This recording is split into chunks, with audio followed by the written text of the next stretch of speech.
extensa, que no pase de más de 1 hora, ¿no? Entonces, bueno, voy a tratar de ir resumiendo, ¿no? Resumiendo la información más importante, ¿ya? Entonces voy a empezar a compartir. Ok. ¿Ya me confirman si se ve la pantalla? ¿Todo está bien?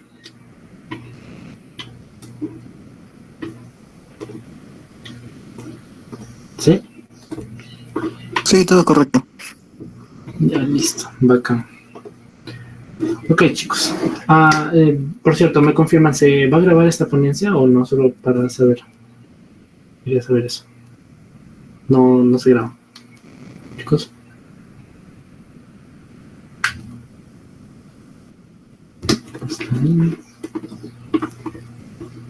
Ya, bacán. Gracias, Lu. Ok, entonces empezamos, chicos. Ok. Ya en esta unidad, en esta primera unidad, sé que han visto, pues, no todas las biomoléculas que conforman, en este caso, los 4 grandes grupos de biomoléculas que permiten a las células no cumplir sus funciones básicas, ¿no? Que en este caso, pues, ya han visto, entiendo, carbohidratos, lípidos, ¿no? Proteínas. Y ahora vamos a cerrar con lo que son ácidos nucleicos, ¿no? Este grupo de biomoléculas son aquellas que se encargan de llevar la información, como ustedes ya sabrán desde ¿no? Y son las encargadas de permitir que la célula pueda cumplir con sus funciones biológicas. Si la célula no tuviera ácidos nucleicos, simplemente no podría, ¿no? Completar, pues, sus funciones, ¿no? Y simplemente no podría estar viva. Entonces, bueno, vamos a empezar con una introducción, hablando un poco, ¿no? Sobre lo que es el dogma central de la genética molecular. Bueno, así lo llama el libro de Raes. Las doctoras de biología lo van a llamar, van a escuchar que lo llaman dogma central de la biología molecular. Al final es lo mismo, ¿no? Un poco, un resumen muy breve sobre lo que vendría a ser genoma humano, los componentes, ¿ya?, que conforman los ácidos nucleicos, que para ahora es lo más importante. Y luego vamos a hablar de la estructura de los ácidos nucleicos, ¿no? Principalmente centrándonos en lo que viene a ser la estructura del ADN, que sería lo adecuado acá, ¿no? El punto 3, lo adecuado sería que sea DNA, ¿no? Y por último vamos a ver a los RNA, su estructura, cuáles son los RNA clásicos, ¿no? Y vamos a mencionar un poco más sobre su clasificación, porque hay muchos tipos de ARN, ¿no?, que son más diversos, que los verán más a profundidad justamente ya en las ponencias de las doctoras, ¿no? La idea es que esta ponencia también sirva como una introducción para que puedan tener esa base al momento de iniciar su curso. Ok, entonces, en primer lugar, el dogma central de la biología. ¿Cuál es el dogma central de la biología o de la genética molecular? Fue introducido por Francis Crick y es la idea, ¿no?, de que la visión actual de que la información genética se transmite de una forma, inicialmente se creía unidireccional, luego ha habido modificaciones, pero básicamente describe este flujo, describe el flujo de la información genética partiendo desde el genoma, donde está toda la información guardada en el DNA, hasta llegar finalmente a la expresión de proteínas y por lo tanto la ejecución de esa información, ¿no? El DNA en este caso sirve como una biblioteca que guarda todo lo que la célula necesita saber, es su memoria, ¿no?, para luego poder ejecutar esas acciones, ¿no? Entonces, ¿cómo es este dogma? Se dice que en primer lugar partimos del ADN, ¿no?, el cual puede replicarse a sí mismo para mantener y preservar esa información a lo largo del tiempo, ¿no? Y después esta información, cuando necesita ser utilizada, a través de un proceso llamado transcripción, que es el segundo proceso, ¿no?, del dogma, se convierte de ácidos desoxirribonucleicos a ácidos ribonucleicos monocatenarios, que en este caso es el ARN, ¿no?, el ARN mensajero específicamente. Ya veremos que hay tipos de ARN, pero en cualquier caso, el ARN, el RNA, lo que hace es llevar esta información genética que estaba guardada en el ADN hasta las proteínas. Entonces, la información está originalmente guardada en forma de ácido desoxirribonucleico y posteriormente es transcrita, ¿no? Se cambia las bases con las cuales se escribe esa información, pero sigue manteniéndose, o sea, sigue siendo la misma información, a RNA, ¿no?, es una transcripción de esa información, tal cual es leerla y copiar la información, para que ahora sí podamos traducir esa información desde un idioma que vienen a ser las secuencias de bases, de pares de bases de ácidos nucleicos, ¿no? de bases nitrogenadas, a, en este caso, una secuencia de aminoácidos que conforman lo que viene a ser la proteína, ¿no? Entonces, esta última fase es la traducción. Como los nombres lo dicen, son muy explicativos. La traducción literalmente es esa información que ya lo tenías en forma de ácidos nucleicos, ahora lo traduces a aminoácidos, ¿no? Entonces, acá tenemos otras palabritas interesantes, ¿no? Perdón, tenemos acá una serie de palabras interesantes.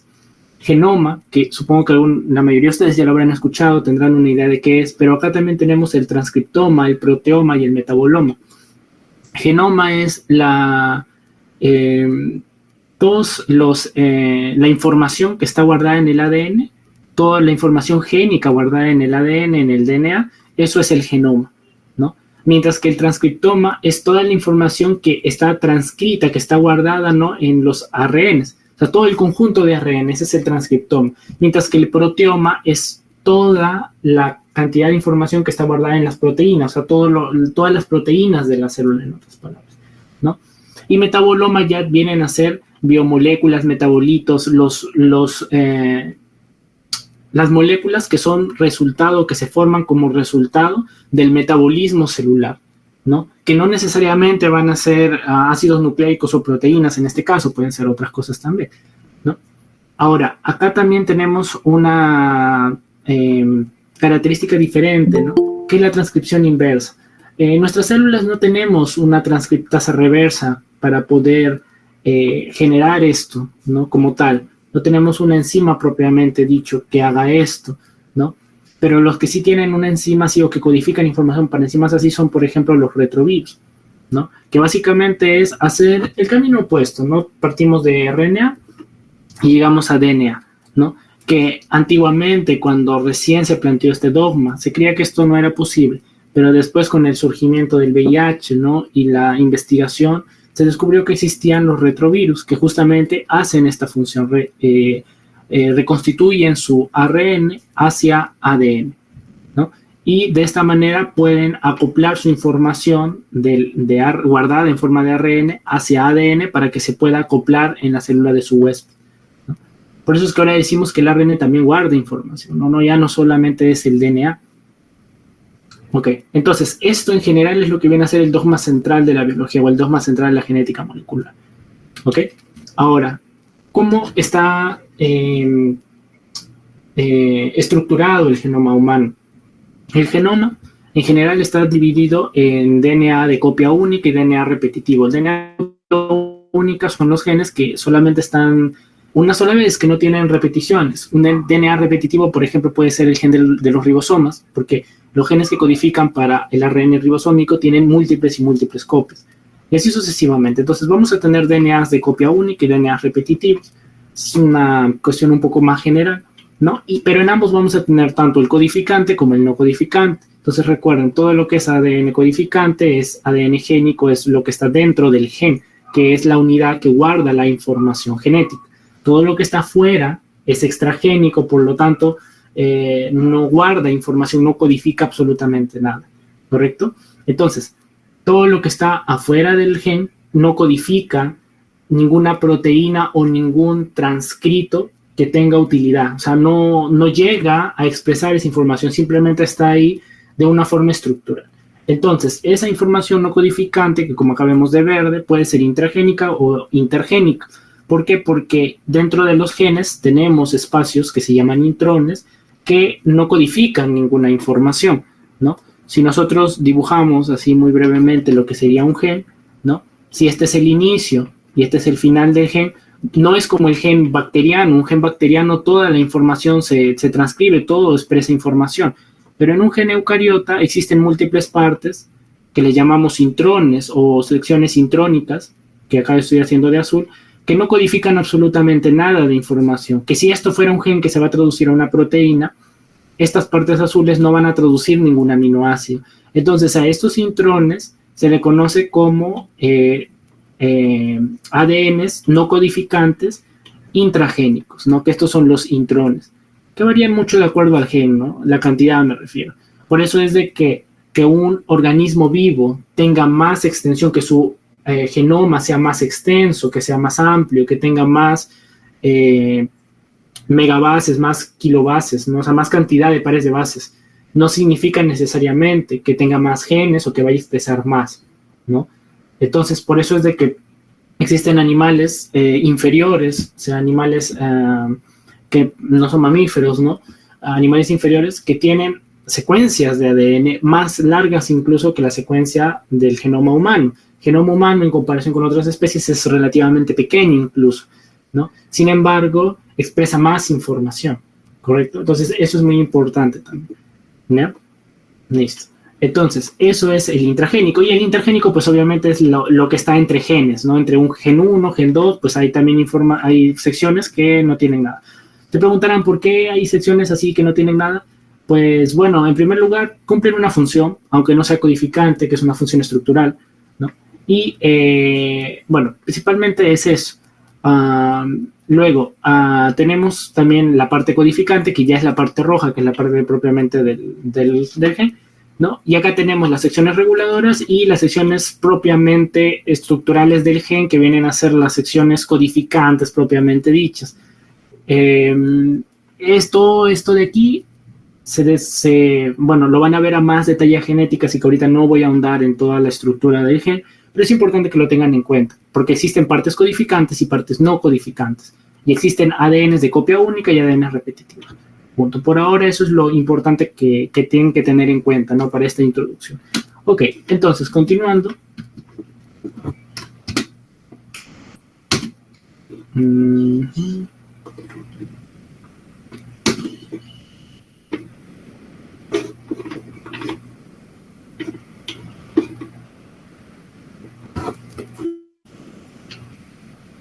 ¿Se congeló mi pantalla o sí pasó a la siguiente, chicos? ¿Alguien me puede confirmar?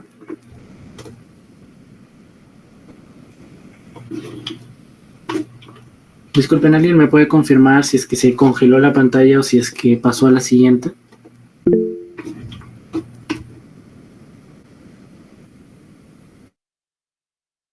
Se congeló. Pi. Ok, ahorita lo voy a cerrar y voy a volver a abrir.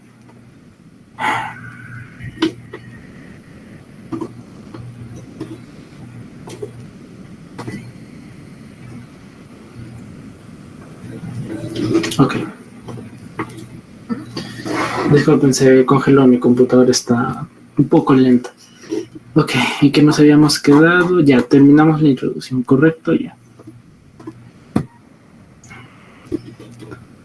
Ok, faltaba esto. Características generales del genoma humano, acuérdense, célula somática, es una célula, estas son las características de una célula somática, diploide, y, bueno, pues 2N, ¿no? Porque es diploide. Toda célula va a tener tanto un genoma nuclear como uno mitocondrial, acuérdense de eso, ¿no? Aunque al final, casi siempre, el más relevante, ¿no? Para todo esto, pues es el nuclear, porque tiene la mayor parte del genoma está ahí, ¿no? El caso del genoma nuclear, pues es lineal, es bicatenario, en cambio el mitocondrial es circular, también bicatenario, pero circular, entonces pequeñas diferencias. 23 cromosomas el nuclear con 2 copias, entonces 46 cromátides en total, y el mitocondrial solamente tiene uno, ¿no? Pero que hay varias copias en cada mitocondria, ¿no? Solo tiene un cromosoma circular. ¿Tiene nucleosomas el nuclear? Sí, el mitocondrial no. Bueno, hay características generales que por acá les dejo que para genética son relevantes, para biología todavía no tanto, ¿ok? Ya. Tal vez aquí lo más relevante es esto, que el número de genes en el nuclear son 25.000, o sea, la cantidad de genes que tiene, mientras que en el mitocondrial solo hay 37 genes, no hay más. Por eso es de que las enfermedades mitocondriales, dadas muchas veces por alteraciones en los genes mitocondriales, son muy específicas y también raras. Son enfermedades que no son tan frecuentes entre las enfermedades genéticas. Y es justamente por la cantidad de genes que tiene, ¿no? Okay. ¿Qué más tenemos? Ok, ahora sí vamos a empezar con los componentes. ¿Cuál es el componente de un ácido nucleico? Por PREC, la mayoría creo que sabemos que los componentes de un ácido nucleico son el azúcar, ¿no?, que compone el ácido nucleico, para que en este caso sea un desoxirribonucleico o un ribonucleico, dependiendo del azúcar. El grupo fosfato, ¿no?, que es el que va a hacer que sea un nucleótido, ¿no?, o un nucleósido, y la base nitrogenada, ¿no? Entonces son tres componentes que tenemos. La base nitrogenada, el azúcar y el fosfato. Bueno, acá lo ponen como dos, ¿no? Azúcar, fosfato juntos más base nitrogenada, pero ¿me entienden? Es lo mismo. Ahora, la unión de estos tres me da un nucleótido. Nucleótido. En cambio, un nucleósido, como vamos a ver más adelante, bueno, aquí está, ¿no? Es la base nitrogenada más el azúcar sin el fosfato. Correcto. Entonces, voy a subrayarlo por acá. Nosotros tenemos... vamos a subrayar por acá. Tenemos que el nucleósido, y aquí ya vamos a ver nomenclatura también más adelante, los nucleósidos, o sea, adenosina, por ejemplo, son la adenina, que es la base nitrogenada, más el azúcar, que en este caso sería la ribosa, ¿no?, porque es adenosina, ¿ya? Y esos dos juntos forman la adenosina, que es el nucleósido. Ahora, a eso le agregamos un fosfato y tendríamos, ¿qué cosa? AMP, que es adenosín monofosfato, que es un nucleótido, ¿ya? Si le agregamos dos, difosfato, es nucleótido. Trifosfato, ATP, también es nucleótido. Entonces, el nucleótido es cuando al nucleósido le agregas fosfatos, 1, 2 o 3, ¿ok? Listo. Tenemos acá también la cadena de DNA, como vemos siempre va de 5' a 3', bueno, son algunas características generales, ¿no? Y aquí nuevamente está el ADN, ¿no?, ya dibujado completo. Tenemos la base, tenemos el azúcar y el fosfato. Punto. Ya vamos a ver cada uno de esos componentes ahora. En primer lugar, vamos a empezar con el componente ácido. Como mencionaba, eran tres, ¿no? Ya el fosfato es el componente ácido. ¿Por qué es el componente ácido? Porque es el que le va a dar al ácido nucleico su característica de ácido. Por eso se llaman ácidos nucleicos, ¿no? Entonces, en primer lugar tenemos al ácido fosfórico. El ácido fosfórico, que en realidad es el ácido ortofosfórico, ¿no? El H3PO4, ya como vemos acá, a pH fisiológico va a estar disociado y va a ser un dianión, ¿ok? A pH fisiológico va a estar disociado con dos de los OH, de los tres OH van a estar disociados. Para que se disocien los tres tendría que estar a pH 12. Bueno, acá lo relevante es esto, de que a pH 7, pH fisiológico, tenemos, es dianiónico, ¿no? Ya. Entonces, cuando el ácido fosfórico forma un enlace éster, ¿no?, en este caso con el azúcar, y forma parte del nucleótido, ¿no? Entonces, básicamente anula uno de los OHs disponibles para la disociación. Como se anula uno de los OHs, porque acá teníamos dos que se tenían que disociar, pero uno se une, ¿no? Entonces solamente queda como si fuera la primera disociación. Y la primera disociación se da prácticamente a pH 2. Se da pH 2. Entonces, como la primera disociación se da pH 2 a pH fisiológico, siempre lo vamos a encontrar con una disociación, con como podemos ver acá. Entonces, como siempre vamos a encontrar al ácido nucleico, que está unido al fosfato, porque para que sea un nucleótido tiene que estar unido al fosfato, disociado el ácido fosfórico, en este caso el oxígeno, entonces va a ser ácido. Entonces, por eso es de que es un ácido, ¿no? Esa es la característica ácida del ácido nucleico que tiene, ¿ok? Luego tenemos el ácido pirofosfórico, ¿no? El ácido pirofosfórico es estable en general en pH fisiológico, pero recordemos que en nuestras células tenemos las pirofosfatasas.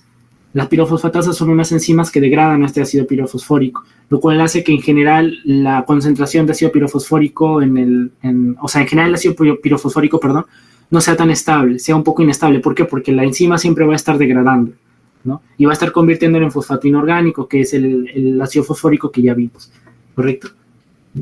Luego tenemos el ácido trifosfórico, que es el que conforma, ¿qué cosa? Los ATPs, GTPs, etcétera, ¿no? O sea, los trifosfatos de nucleósido, ¿no?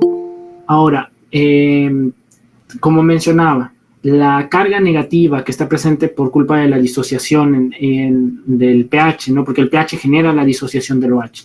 Entonces, la carga negativa que tiene, que pertenece a los OH de estos compuestos, es responsable que en la mayor parte de la célula, además de su carácter ácido, de que, que las células se encuentren en su mayor parte formando complejos con iones de magnesio.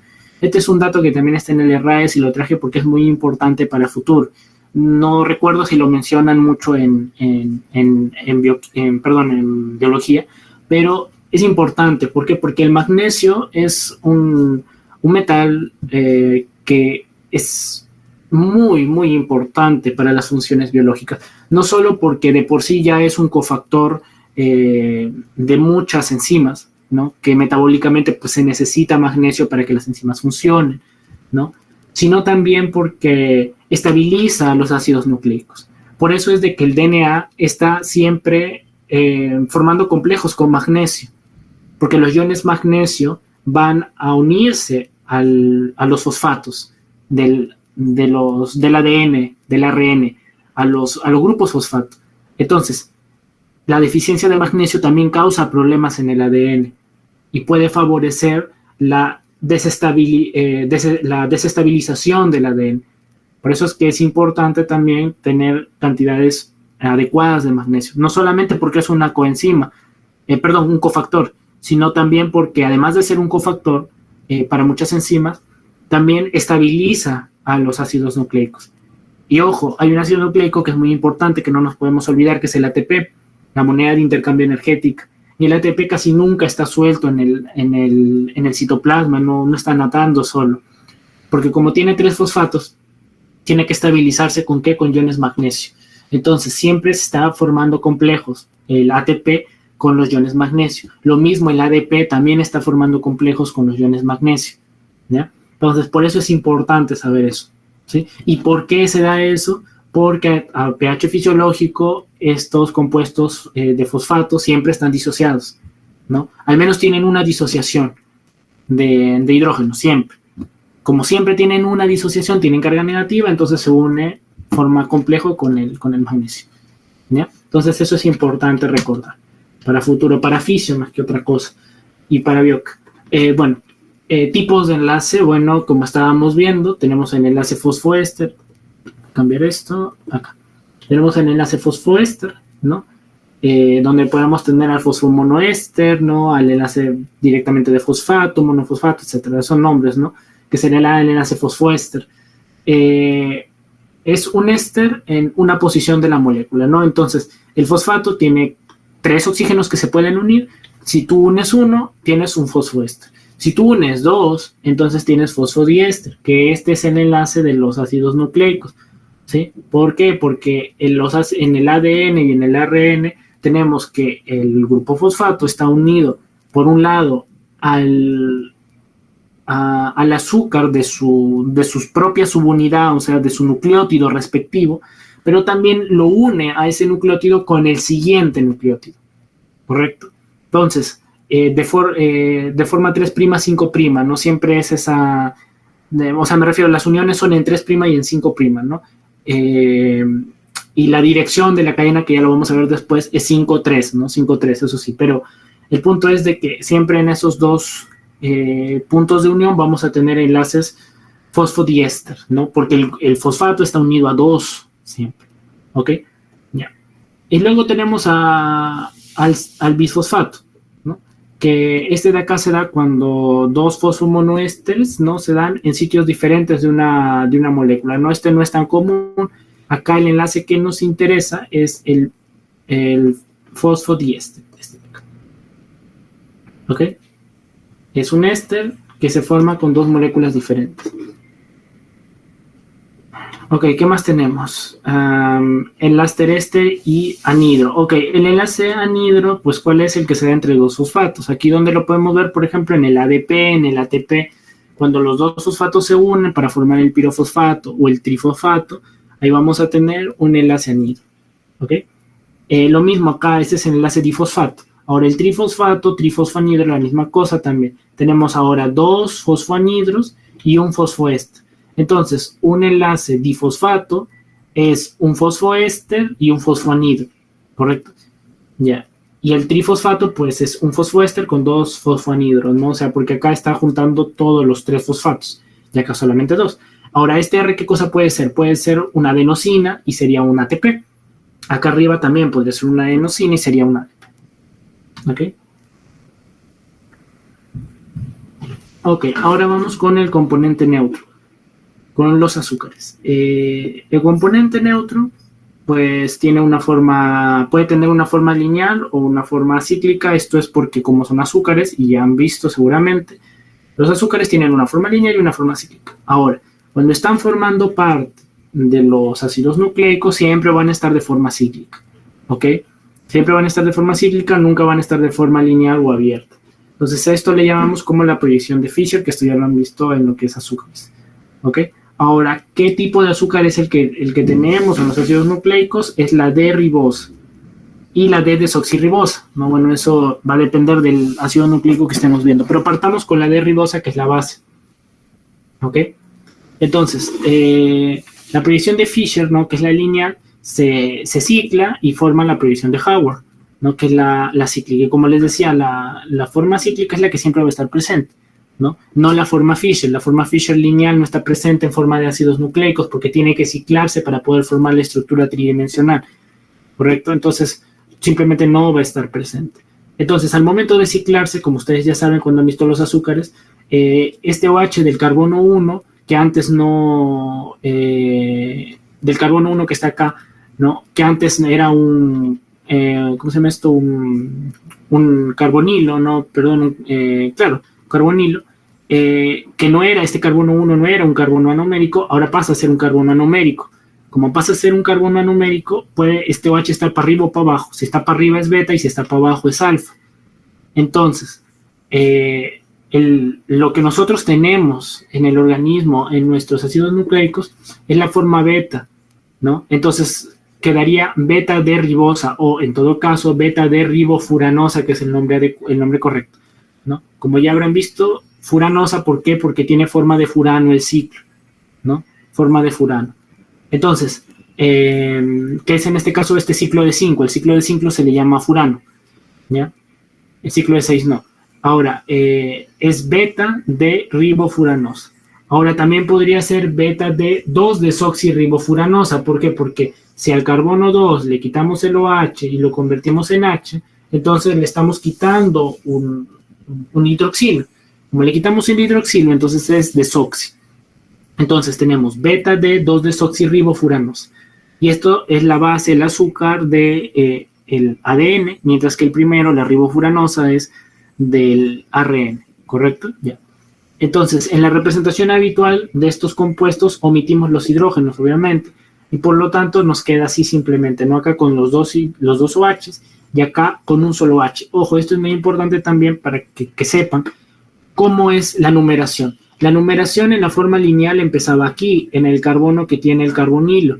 Entonces este es el 1 y luego se numera 1, 2, 3, 4, 5. ¿Por qué esto es importante? Al momento de ciclar, les había dicho que este carbono, que era el 1, sigue siendo 1 y es el que se vuelve numérico, correcto. Pero ¿eso qué significa? ¿Dónde quedó el carbono 5? Porque este es un oxígeno, o sea, este no tiene número. Entonces 1, 2, 3, 4, que es este de acá, que era este, y este último, como ya saben, queda hacia arriba, ¿no? Y es el carbono 5. Porque esto es importante, porque yo les había dicho que la forma de los ácidos nucleicos es 5,3'. ¿Por qué 5,3'? Porque las uniones a los grupos fosfato, porque la forma es fosfato, azúcar, fosfato, azúcar, fosfato, azúcar, ¿no? Que es la cadena, ¿no? Y luego por dentro están las bases, que ya vamos a ver la estructura de doble hélice. Es justamente 5', 3', ¿por qué? Porque en el carbono 5 es el que está para arriba y el carbono 3 es el que está para abajo, ¿no? En la proyección, y entonces la cadena va avanzando así, de 5 a 3. ¿Sí? Entonces, estos números de acá son en realidad los números de los carbonos del azúcar que forma parte de ese nucleótido. ¿Ok? Listo. Entonces, acá, nunca se olviden, cuando lo vean así ciclado, este de acá era el 1. Entonces cuentan 2, por eso es que aquí el 2 es 2-desoxi, porque este ADN no tiene. 3, que es aquí donde se va a conectar el fosfato. O sea, acá se une el grupo fosfato, acá se da la unión fosfoéster, o fosfodiéster en este caso. Y acá arriba, en este otro H, porque este es el 4, ¿no? Y este de acá arriba es el 5. Entonces, acá se da el otro fosfodiéster, ¿sí? Y ahí están los dos enlaces éster, ¿ya? Por eso es importante saber eso. Si se dan cuenta, este OH del 2 no participa en el enlace fosfoéster, entonces como no participa en el enlace fosfoéster, entonces esto simplemente no altera, y esto simplemente sirve para determinar si es ARN o ADN. ¿Por qué? Porque el carbono 1 sí participa, no en el enlace fosfodiéster, pero sí en que la unión de la base nitrogenada, porque en el carbono 1, aquí, ¿qué cosa se va a unir? La base nitrogenada, ¿sí? Entonces, en el 1 se une la base, el 2 me indica si es ARN o ADN, el 3 y el 5 tienen la unión del fosfato, del enlace fosfoéster, y el 4 no tiene nada, ¿correcto? Continuamos. Ok, vamos ahora con el componente básico. Tenemos las bases nitrogenadas, aquí tenemos las bases pirimídicas y las bases purínicas, ¿no? Entonces vamos a empezar con las pirimidinas. Las bases pirimidínicas son 3, citosina, timina y uracilo. La citosina y la timina solamente están presentes donde en el ADN, mientras que el uracilo solamente está presente en el ARN, ¿ok? Ya. Ya. La citosina también está presente esta de acá está presente en ambas, en el ADN y en el ARN. Acuérdense de que las bases nitrogenadas en total, ¿cuántas son? Son 5. De esas 5, 4 están en el ADN, que son adenina, citosina, guanina y timina, y en el ARN la timina se cambia por uracilo, ¿correcto? Que la única diferencia es de que acá está metilado, en la timina, perdón, está metilado, y en el uracilo no está metilado. Entonces, la timina también, ¿cómo se le puede llamar? Como 5-metiluracilo, porque es un derivado del uracilo, ¿correcto? En cambio, la citosina sí tiene una distribución diferente. Como pueden ver, acá tiene un grupo amino y acá tiene un oxígeno. Esto es importante porque para formar los puentes de hidrógeno, ¿no? Los puentes de hidrógeno se forman por estos de acá que están subrayados de colores, ¿ya? Que en el caso de las bases pirimídicas solamente forman 2 enlaces y las purínicas forman 3, ¿ya? Como les digo, esto es importante porque en general las bases purínicas tienen más, como tienen 3 enlaces, ¿no? Entonces, las zonas que tienen más bases purínicas son más duras, difíciles de romper, no sé si se les puede decir así, porque pues tienen más, ¿no? Hay una subunión, la fuerza de unión de esas bases es más intensa que las pirimídicas, ¿ok? Bueno, acá simplemente pues está metilado, la timina y bueno, eso es todo. Ahora, bueno, este sistema de numeración ahorita a ustedes no les viene mucho al caso porque esto es para bioquímica. En bioquímica ustedes lo van a precisar, lo van a necesitar en demasía esto. Ahorita no es necesario. Pero igual acá lo pueden revisar, lo pueden aprender si es que gustan desde ya. Pero esto les va a servir en tercer año todavía. Ahora, ¿por qué son pirimidínicas? Porque a este compuesto de acá, a este núcleo se le conoce como pirimidina. Este es el núcleo, ¿no? Ahora, a partir de este núcleo tenemos sustituyentes, como podemos ver acá, hacia acá arriba tenemos un grupo amino y hacia abajo tenemos un doble enlace oxígeno. Nosotros juntamos estas dos cosas, obviamente al haber un doble enlace ahí, este se tiene que ir. Pero al juntar estas dos cosas tenemos citosina. Si ahora cambiamos esto de arriba por otro oxígeno, otro doble enlace oxígeno, cambiamoslo de arriba por eso.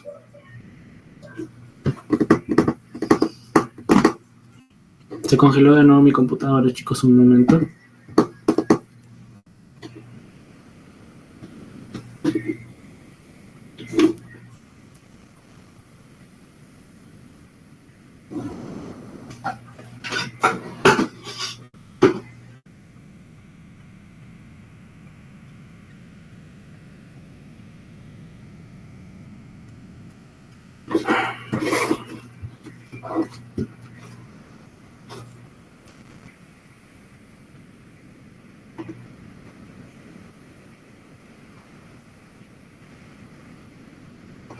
Disculpen, chicos, anda un poco lenta mi computadora. Ahorita retomamos.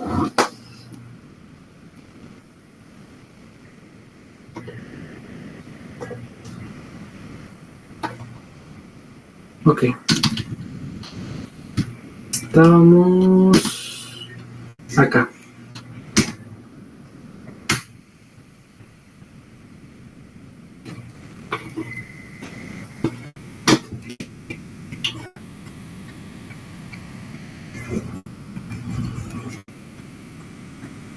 Ok, como les estaba diciendo, espérenme.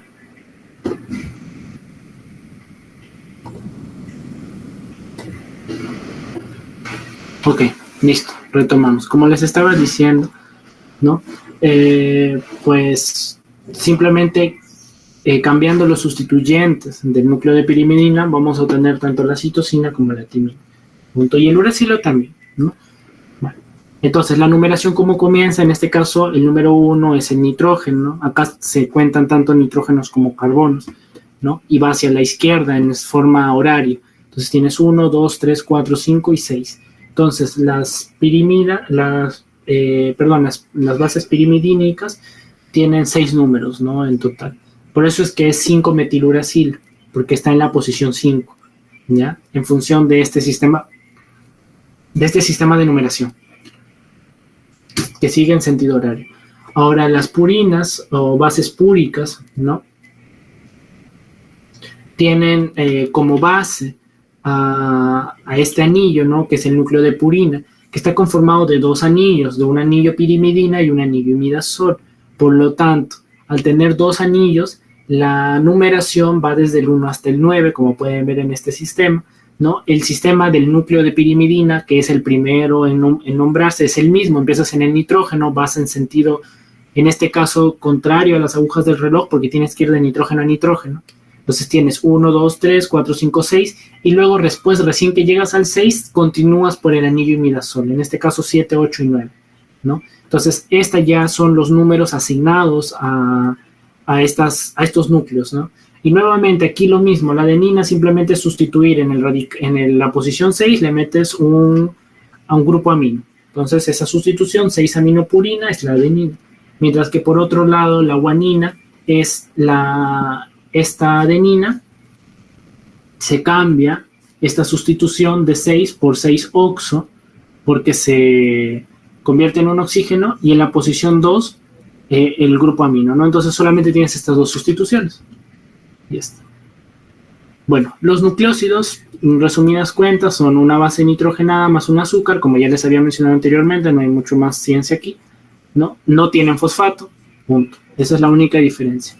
Ahora, ¿cuál es el enlace? Para el caso del nucleósido purínico es 1,9, ya como les decía, siempre es del azúcar en la posición 1.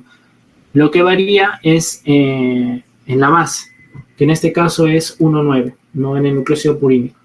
Y en el nucleósido pirimidínico es 1,1, nada más, ¿ya? Entonces 1,9 y 1,1. Del carbono 1, no de la ribosa. Bueno, aquí tenemos un poco de la nomenclatura. Tenemos a los ribonucleósidos y desoxirribonucleósidos, como vemos acá, que está su estructura. Y los sufijos, ¿no? Como les había mencionado, el sufijo osina es para los nucleósidos que son púricos, y el sufijo idina para los nucleósidos que son pirimidínicos. Entonces tenemos adenosina y guanosina, y por este lado tenemos citidina. Tenemos, bueno, no existe, ¿no?, la timina, porque no está como ribonucleótido, solo como desoxirribonucleótido, ¿correcto? Por eso es de que no existe en el ARN, por eso es que no existe ribosiltimina, ¿no? Ahora, lo que sí existe es la uridina. Por otro lado, al contrario, en el caso de los desoxi, o sea, en el caso del ADN, tenemos 2-desoxiadenosina, porque adenosina es con ARN, 2-desoxiguanosina, 2-desoxicitidina y 2-desoxitimidina, o simplemente timidina, que en este caso sí existe. Y lo que no existe es el 2-desoxiuridina, no existe pues porque la timina, en este caso, es específica del ADN, y la uracilo específico de la red. Ya bueno, esto es lo mismo que ya habíamos hablado anteriormente. Tenemos los nucleósidos monofosfato, los nucleósidos difosfato y los nucleósidos trifosfato. ¿Ok? El nombre de los fosfatos es de proximidad a distal, no a lejanía, son alfa, beta y gamma, ¿ya? Entonces esto acuérdense porque algunas enzimas actúan, por ejemplo, bueno, ya lo van a ver luego, ¿no? En lo que es la formación de la caperuza, por ejemplo, ¿no? En lo que es la traducción, en la transcripción, claro, maduración del ARN de mensajero, van a ver esto, ¿no? Que hay enzimas que actúan sobre el fosfato beta y así. Entonces es importante que sepan cuál es el beta, cuál es el gamma, cuál es el alfa, ¿no? Listo. Ya. Como les mencionaba, el fosfato es en 3 o en 5, no 3 o 5, raramente en 2, principalmente en 5. Los difosfatos normalmente en 5 y los trifosfatos también normalmente en 5. ¿Ya? Este es un resumen de la nomenclatura, va a quedar ahí en las diapos para que le puedan dar una revisada, ya lo acabamos de ver, ¿no? Adenosina, la base es adenina, el nucleócido adenosina y el nucleótido adenilato. ¿Por qué? Porque este ya es un ácido y acuérdense cómo se llamaban los ácidos cuando están en forma de sal, entonces en forma iónica como ato, ¿no? Entonces adenilato, guanilato, uridilato, timidilato, isitidilato, ¿ya? Ato, es ácido. Cambio acá, adenosina, guanosina, uridina, timidina, isitidina. Y bueno, las bases que ya conocen. Ok, ahora vamos a hablar del ADN, ¿no? Ya para ir ya avanzando, ¿no? En esta exposición vamos a hablar un poco de su estructura y finalmente vamos a hablar un poquito sobre el ARN y con eso terminamos esta ponencia para no alargarla mucho. Entonces, respecto a la estructura del ADN, vamos a ahorita resaltar dos cosas, la estructura primaria y la secundaria, ¿no? La estructura primaria, como ya lo había mencionado, va de 5 a 3', ¿no? En este caso hace referencia a la cadena lineal de ácidos nucleicos. Como ya saben, seguro cuando han visto proteínas, la estructura primaria es sobre el papel, pero en la realidad, pues no, las moléculas casi nunca están conformando una estructura lineal, casi siempre están conformando una estructura secundaria, terciaria o cuaternaria, ¿no? Entonces, en este caso, la estructura primaria solamente es para poder identificar cómo están unidos los nucleótidos. Entonces, acá voy a encerrar, por ejemplo, fosfato, ya, azúcar y base nitrogenada. Esto es un nucleótido. Esto es el siguiente nucleótido. Y así sucesivamente. Este el siguiente. Y este el último. Como ven, acá tenemos 4 nucleótidos. Y estos 4 nucleótidos tienen dos partes. Tienen las bases, que son la parte apolar y la parte variable. Y el esqueleto, que es la parte polar y constante. ¿Por qué? Porque estas bases en general tienen una característica polar. ¿Correcto? ¿Por qué? Porque ustedes dirán, pero tienen sustituyentes, tienen oxígenos, tienen grupo amino. Sí, pero esos grupos están formando puentes de hidrógeno entre ellos. Y en general, los núcleos son núcleos planos, que son apolares, los núcleos, tanto el núcleo pirimidínico como el núcleo purínico. Entonces, en general, esa parte de la estructura es apolar. Mientras que en cambio aquí el azúcar, pues obviamente sí es polar y el fosfato también es polar, ¿no? Sobre todo por esta parte iónica. Y bueno, este es el enlace fosfodiéster, que como les mencionaba, ¿por qué es fosfodiéster? Porque el fosfato, aunque el fosfato pertenezca solamente a uno de los dos, en este caso al de abajo, a la guanina, al guanilato, este fosfato está unido a la adenina y está unido al propio ácido nucleico, ¿no? al propio ácido nucleico. Entonces, tenemos enlaces fosfodiéster. Punto.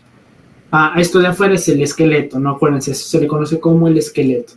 ¿Y cuál es la dirección por convenio? Ojo, esto no es porque así las células son, no, simplemente es porque así se escogió que sea por convenio, es de que vayan de 5' a 3', o sea, así es como se escribe la secuencia de nucleótidos, mejor dicho, ¿ok?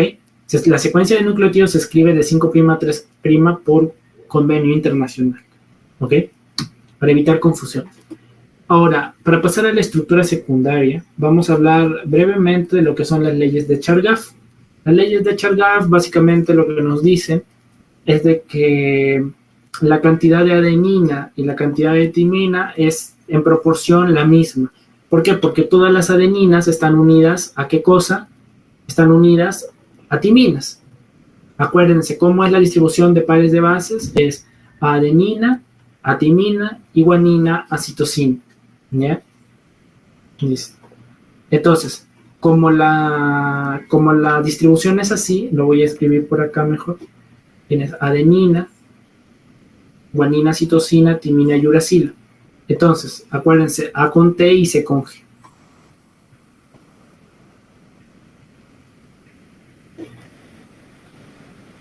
A con T y C con G. Listo. Entonces, significa que si todas las adeninas están unidas con timinas, entonces su proporción tiene que ser 1, porque la cantidad es la misma. Entonces, la razón AT y TA tiene que ser similar a 1. Lo mismo, la relación CG y GS tiene que ser similar a 1. Ahora, si sumamos las purinas con las purinas con las purinas y las pirimidinas con las pirimidinas, en proporción tienen que dar el 50%. ¿Ok? Y por lo tanto, la razón de purinas sobre pirimidinas o de pirimidinas sobre purinas también tiene que ser 1. ¿Sí? ¿Por qué esto? Porque si yo junto esto acá y se supone que el C es igual al G y el A es igual al T, entonces estoy sumando las mismas cantidades. Si yo tengo de A tengo 10, de G tengo 5, por poner un número aleatorio, de C tengo que tener 5 y de T tengo que tener 10. Si yo sumo A con G, ¿cuánto me da? 15. Me da 15. Y acá, ¿cuánto me da? También me tiene que dar 15. Por eso es de que las purinas, que son adenina y guanina, versus las pirimidinas, que son citosina y timidina, ambas tienen que haber 50 de cada uno, ¿no? Y su relación es prácticamente 1. Ahora, esto de acá, de estas leyes de Chargaff, son para la constitución del ADN, por eso es de que acá el uracilo pues, no está siendo tomado en cuenta. ¿Correcto? Entonces, básicamente eso es lo que nos dice. Ahora, en cambio, nos dice que si yo sumo adenina con timina y sumo guanina con citosina, no va a ser necesariamente la misma cantidad. ¿Por qué no va a ser la misma cantidad? Porque la adenina y la timina son complementarias. Entonces, como son complementarias, hay la misma cantidad de ambas. Entonces, esto es como si yo tuviera 2 veces la cantidad de adenina. Y esto como si yo tuviera 2 veces la cantidad de guanina. Pero la cantidad de adenina y de guanina no es la misma. ¿Sí? Porque no están emparentadas. ¿Correcto? Ya, entonces básicamente esas son las leyes de Chargaff. ¿Ya? Las bases complementarias tienen la misma cantidad aproximadamente. Las purinas y las pirimidinas son 50-50 y por lo tanto su división, su relación también es de 1, o sea, aproximadamente la misma cantidad de purinas y pirimidinas en el ADN, ¿no? Y la suma de complementarios en este caso no va a ser, o sea, la suma de adenina con timina no va a ser igual a la suma de guanina con citosina. Si yo sumo los complementarios entre sí y los otros dos que también son complementarios entre sí, no me va a dar la misma cantidad. Pues esas son, si lo pueden ver así, las leyes de Chargaff, resumidamente. Estructura secundaria, este es el modelo de Watson y Crick. Bueno, este es el modelo de la doble hélice, como pueden ver ustedes aquí. Algunos datos generales que son importantes. ¿Cuánto es el ancho de la cadena? Es 20 Armstrong. La longitud entre surco y surco es de aproximadamente, entre vuelta y vuelta son de 34 Armstrong, o sea, la altura, ¿no?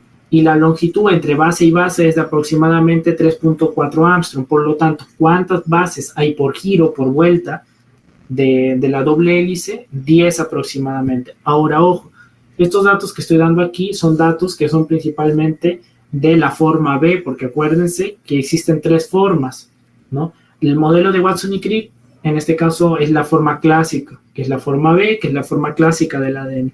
Pero existe la forma ancha, que es la forma A, y la forma estrecha, que es la forma Z, que ahorita lo vamos a ver. Aquí a la derecha simplemente es una imagen, ¿no? Así en tridimensional. Y aquí tenemos de RADES también para ver algunas otras características, pero básicamente lo mismo que ya hemos visto ahorita. Los datos. El diámetro de la hélice, como pueden ver, puede variar, ¿no? Acá dice 20, acá te dice 23.7 Armstrong, esto varía de acuerdo a la literatura. Guíense de lo que le den los doctores, porque los doctores puede que actualicen sus diapos en cada año, así que estos datos pueden variar ligeramente, tampoco no mucho, ¿ya? Y como les digo, utilicen siempre lo que los doctores les digan, porque ahí ellos les van a pasar las diapos, lo van a mostrar en su clase y lo van a decir. Esto en la clase se dice, ¿ya? En la altura, pues sí, acá es prácticamente lo que ya habíamos visto, 35.4 Armstrong, ¿no? Y el tamaño entre base y base 0.34 nanómetros. Por eso es que algunos acá, según esto, serían 10. Pero hay otros que dicen, no son 10, son 11. Ya bueno. O 10 punto y algo. Ya bueno. Son pequeños detalles. ¿Ya? Recuerden, el orden de la cadena siempre es 5', 3', entonces este es ascendente y la otra es descendente. ¿Ok? Listo. La inclinación de los pares de bases es de 88.8 grados, es decir, es casi perpendicular al eje de la hélice. Y acá hay otro dato más, que es el tamaño de los surcos, surco mayor y surco menor. El surco mayor, como pueden ver, es esta hendidura que hay acá, y el surco menor es esta otra que es más pequeña. Y las dos, cada vuelta, cada giro de la doble hélice tiene un surco menor y un surco mayor.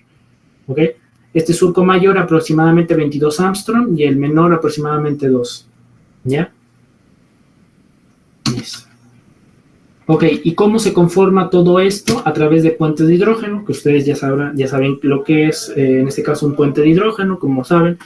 Cuando tenemos la atracción, en este caso, de un elemento electronegativo, como puede ser el nitrógeno o el oxígeno, y tenemos, en este caso, un hidrógeno, pues este va a tener una carga parcial positiva y este una carga parcial negativa, ¿no? Entonces, estas dos cargas se atraen y forman el puente de hidrógeno. Ahora, ¿por qué esta cosa se carga positivo? ¿Por qué el hidrógeno se carga positivo? Porque el elemento que está unido es electronegativo, ¿no? Es gamma negativo. Entonces, el oxígeno, que puede ser, por ejemplo, un OH, o el nitrógeno, un NH, le va a jalar electrones, o sea, la densidad electrónica lo va a jalar hacia su núcleo y va a dejar el núcleo del hidrógeno, pues con poca densidad electrónica, ¿no?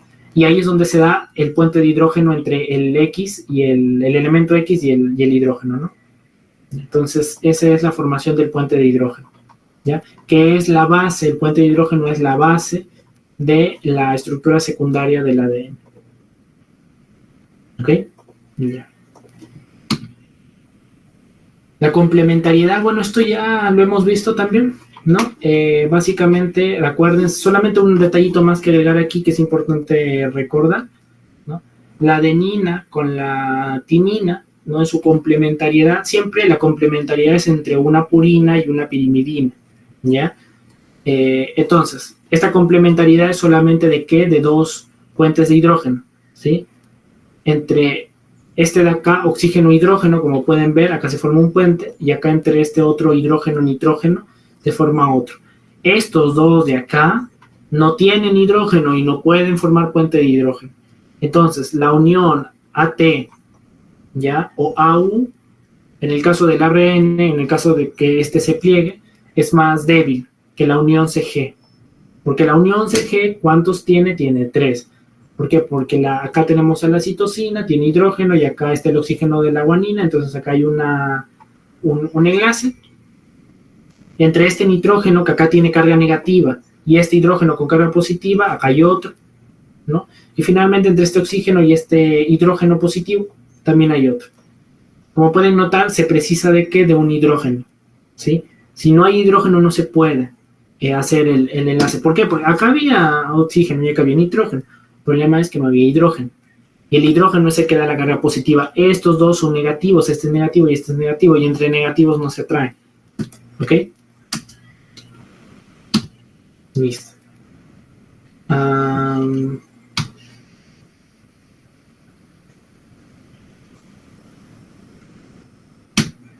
Ok, ahora, por último vamos a ver, para terminar con el ADN y pasar rapidito al ARN, ¿no? Y pues a ir terminando, es los otros modelos. Como había mencionado Watson y Crick, el tipo de hélice de Watson y Crick es el modelo B, se le conoce como el modelo B.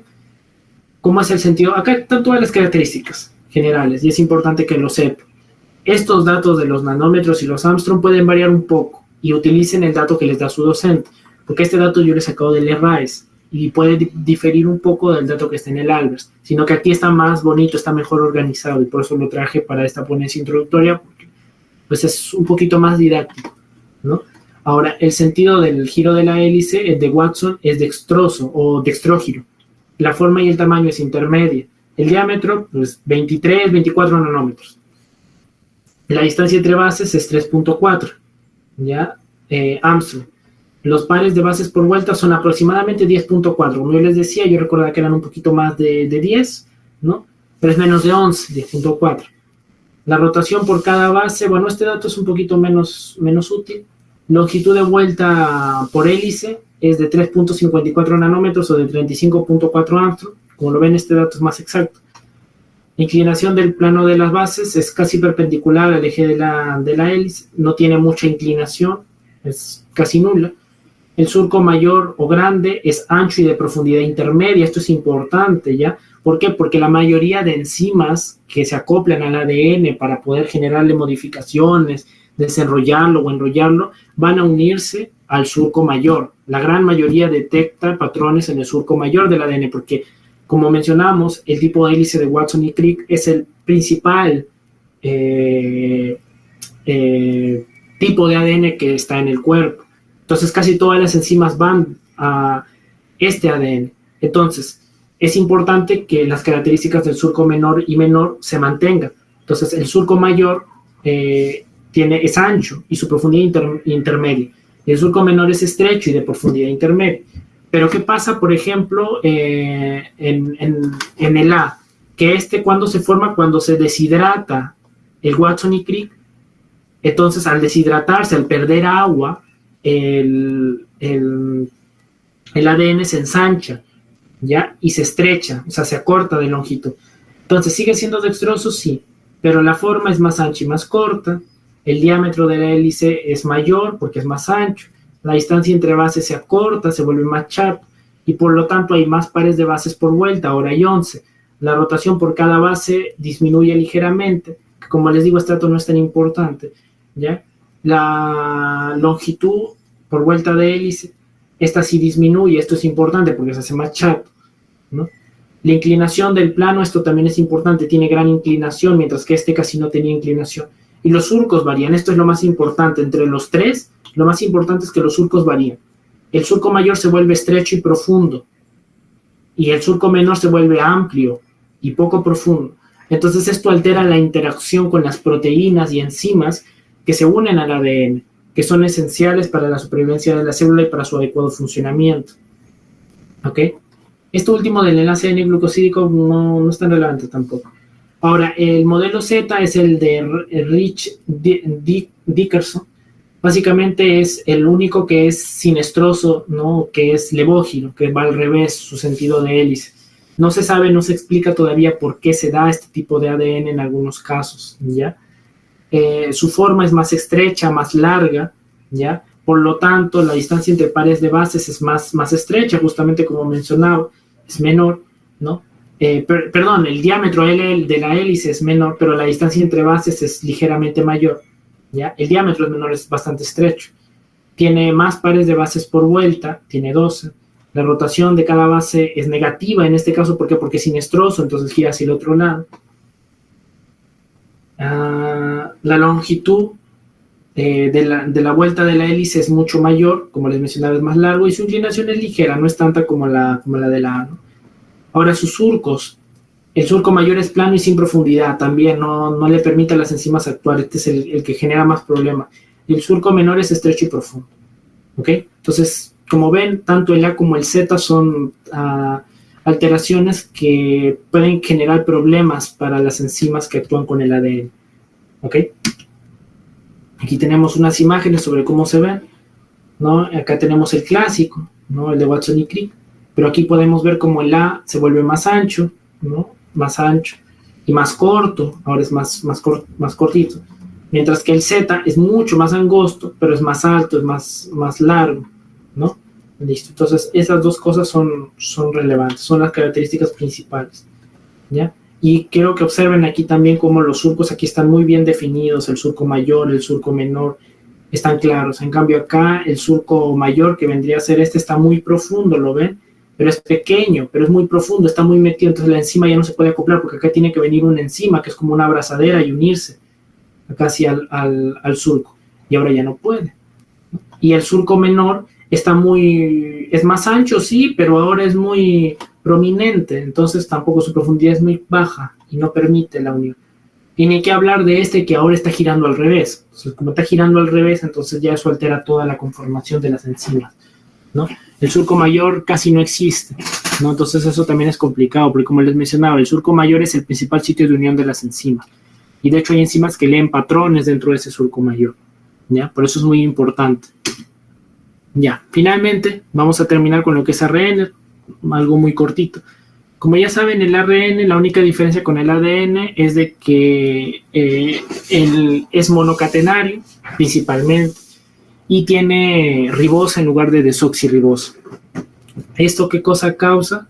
De que al tener ribosa en lugar de desoxirribosa, pues como les mencionaba, en general es monocatenario.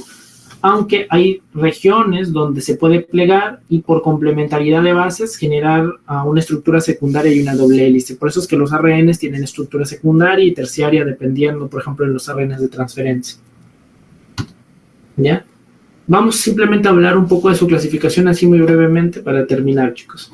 Tenemos los ARN clásicos. ¿Está? Ya. Los ARN clásicos donde tenemos al mensajero, al ribosómico y al de transferencia. Como ya saben, el ARN mensajero es aquel que va a convertir la información en proteínas, el que lleva la información para los ribosomas, para que estos lo conviertan en proteínas. El ARN ribosómico es el que conforma a los ribosomas, ¿no? Se asocia con proteínas, porque el ribosoma, acuérdense que es una estructura macromolecular que está formado por ARN y también por proteínas, ¿ya? En el caso del eucariota, son 4 tipos de ARN ribosómico: 28S, 18S, 5.8S y 5S. El ARN de transferencia se une a los aminoácidos y los transfiere, su nombre lo dice, hacia el ribosoma para poder formar las proteínas. Y el ARN heteronuclear, pues es todos los tipos de ARN que acaban de ser transcritos, es el pre-ARN propiamente dicho, ¿ok? Porque ahora el ARN recién transcrito tiene que obviamente pues sufrir modificaciones para que pueda cumplir su función final, ya sea que vaya a ser un ARN mensajero y vaya a convertirse en proteína o vaya a formar una proteína, o que sea un ARN que no va a convertirse, o que no va a formar proteínas, porque el ARN no se convierte, sino que no va a formar proteínas, como el ribosómico o el de transferencia. Y ahora, ¿cuáles son otros ARNs más pequeños? A ver, los últimos. Se volvió a bloquear la computadora.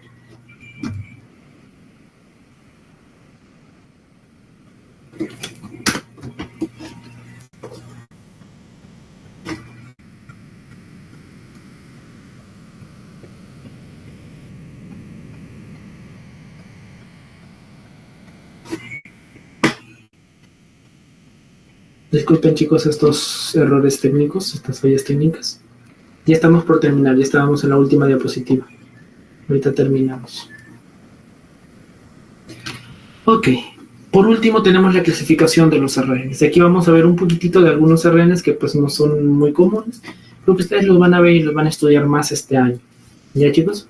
Tenemos el ARN codificante, que es el ARN mensajero, que convierte proteínas, y el no codificante, que el no codificante puede ser ARN largo o ARN pequeño. El largo ya los vimos, ¿cuál es? Principalmente el ARN ribosómico, ¿no? Y también está el hot air, que está relacionado con la modificación de cromatinas, ¿no? El ARN ribosómico es largo también y está relacionado con la traducción, como ya vimos. Acá hay un error, acá debería decir traduction, no translation. Y los ARNs pequeños tenemos el ARN de transferencia que ya vimos, que también es un ARN pequeño, que está relacionado con la traducción también, ¿no? Estos ARNs pequeños, ¿cuáles tenemos? Por ejemplo, el ARN pequeño nuclear, el ARN pequeño nucleolar, que están relacionados con modificación del ARN, porque estos ARN se van a acoplar a enzimas dentro del núcleo y por lo general tienen secuencias complementarias a otros ARNs. Por ejemplo, para poder modificar el ARN mensajero, tenemos que poder cortar. ¿Se acuerdan que les había mencionado que los genes tienen intrones? ¿Sí o no? Que son secuencias que no codifican proteínas. Esas secuencias tienen que eliminarse al momento de que ese ARN es transcrito desde el genoma. Cuando ese gen se transcribe en forma de ARN heterogéneo nuclear, tiene que modificarse ese ARN heterogéneo nuclear. Esas modificaciones requieren de proteínas que las hagan posibles, pero esas proteínas no tienen forma intrínseca de reconocer los puntos de corte, de reconocer dónde tienen que actuar. ¿Y quién les permite ese reconocimiento? Pues justamente los ARNs de modificación, que son los ARNs pequeños nucleares y pequeños nucleolares.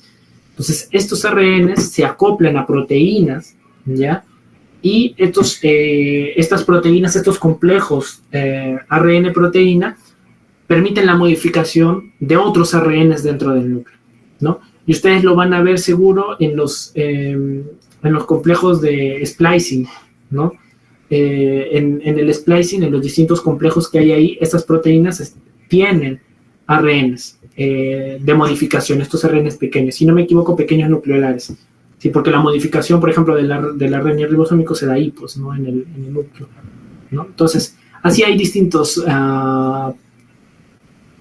proteínas que están dentro del núcleo que tienen esta función y que necesitan de estos ARNs de modificación. Los pequeños nucleares, SN es small nuclear, y SNO, small nucleolar, ¿no? Que es del nucleolo, pequeño nucleolar.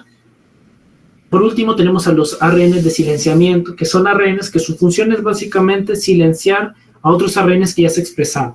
Y aquí tenemos muchos tipos. Cada uno tiene una función específica, que ahorita no vamos a detallar cada una de ellas, pero que es importante que ustedes lo conozcan, que es el ARN pequeño, el ARN micro, el microARN, perdón, ARN de silenciamiento, el ARN pi, el ARN kiwi, bueno, este no es el kiwi, no, hay otro, pero acá hay muchos más, no solamente son estos 4, hay muchos otros, ¿ya? El ARN kiwi, etcétera, etcétera. Todos esos ARNs que son pequeños cumplen una función de silenciamiento génico. ¿Y qué es el silenciamiento génico? Pues bueno, la célula tiene que ser capaz de silenciar las proteínas que ya expresó. O sea, los genes que expresa se convierten en ARN mensajero, por ejemplo, para una proteína. Pero la célula llega a un momento donde ya no necesita expresar más esa proteína, pero todavía va a haber ARNs mensajeros circulando en el citoplasma. Entonces, ahí estos pequeños ARNs lo que hacen es unirse a esos ARNs más grandes, estos ARNs de codificación, y silenciarlos, porque tienen secuencias complementarias, porque como yo les había dicho, ARNs con secuencias complementarias pueden unirse y formar pequeñas secciones de ARN bicatenario, o sea, de pares de bases complementarias, aunque no forman una doble hélice propiamente dicha. Ya, pero ya con solamente el hecho de unirse y formar esa cadena bicatenaria ya lo silencian, pues, porque ya no se puede expresar, ya no puede entrar al ribosoma. Y esa es su función. Cada uno de ellos cumple una función de silenciamiento específica, ¿ya? Para ciertas clases de ARN, etcétera, etcétera, ¿ya? Por eso son microARN, el ARN pi, el ARN-Si de silenciamiento, el kiwi, etcétera. No hay muchos, como les decía. Y bueno, chicos, eso es todo con respecto a la clasificación de ARNs. Como les mencionaba, por ahora solo vamos a hacer una mención general para que tengan una idea. Y bueno, chicos, eso sería todo por la clase de hoy. Espero que les sirva. Y nada, chicos, muchas gracias por estar presente, ¿ya? Muchas gracias, chicos.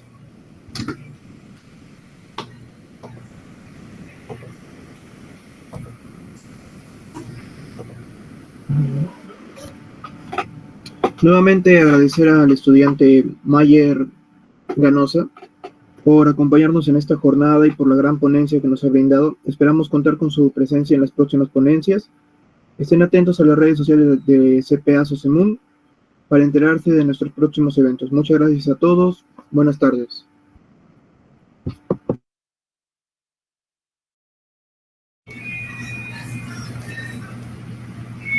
Gracias, chicos. Hasta luego. Cuídense.